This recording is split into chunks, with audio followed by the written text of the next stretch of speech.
ಮರದ ವಿಗ್ರಹದ ಒಳಗೆ ಇಂದಿಗೂ ಸಜೀವವಾಗಿ ಬಡಿಯುತ್ತಿರುವ ದೇವರ ಹೃದಯ.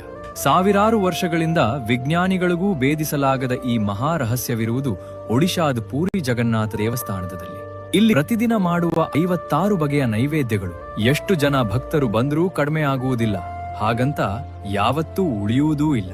ಆದರೆ ಅಸಲಿ ರಹಸ್ಯವಿರುವುದು ಗರ್ಭಗುಡಿಯಲ್ಲಿರುವ ಆ ಮರದ ವಿಗ್ರಹಗಳಲ್ಲಿ. ಈ ಮರಕ್ಕೆ ಎಂದಿಗೂ ಗೆದ್ದಲು ಹಿಡಿಯುವುದಿಲ್ಲ, ಕೊಳೆಯುವುದಿಲ್ಲ, ಬೆಂಕಿಯಲ್ಲೂ ಸುಟ್ಟು ಹೋಗುವುದಿಲ್ಲ.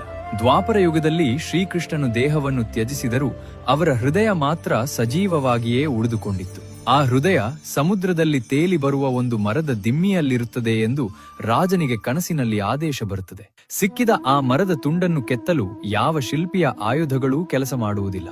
ಆಗ ಸಾಕ್ಷಾತ್ ವಿಶ್ವಕರ್ಮನೇ ಒಬ್ಬ ವೃದ್ಧ ಬಡಗಿಯ ರೂಪದಲ್ಲಿ ಬಂದು 21 ದಿನಗಳ ಕಾಲ ನಾನಿರುವ ಕೋಣೆಯ ಬಾಗಿಲನ್ನು ಯಾರೂ ತೆರೆಯಬಾರದು ಎಂಬ ಷರತ್ತನ್ನು ಇಡುತ್ತಾನೆ.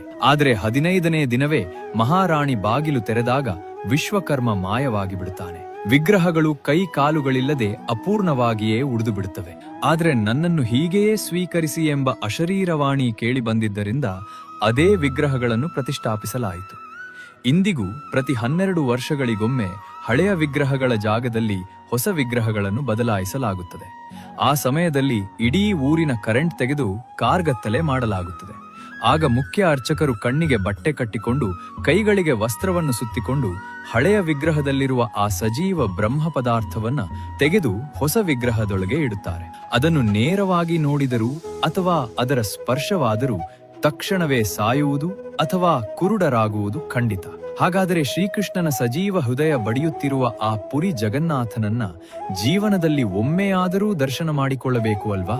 ಮರದ ವಿಗ್ರಹದ ಒಳಗೆ ಇಂದಿಗೂ ಸಜೀವವಾಗಿ ಬಡಿಯುತ್ತಿರುವ ದೇವರ ಹೃದಯ.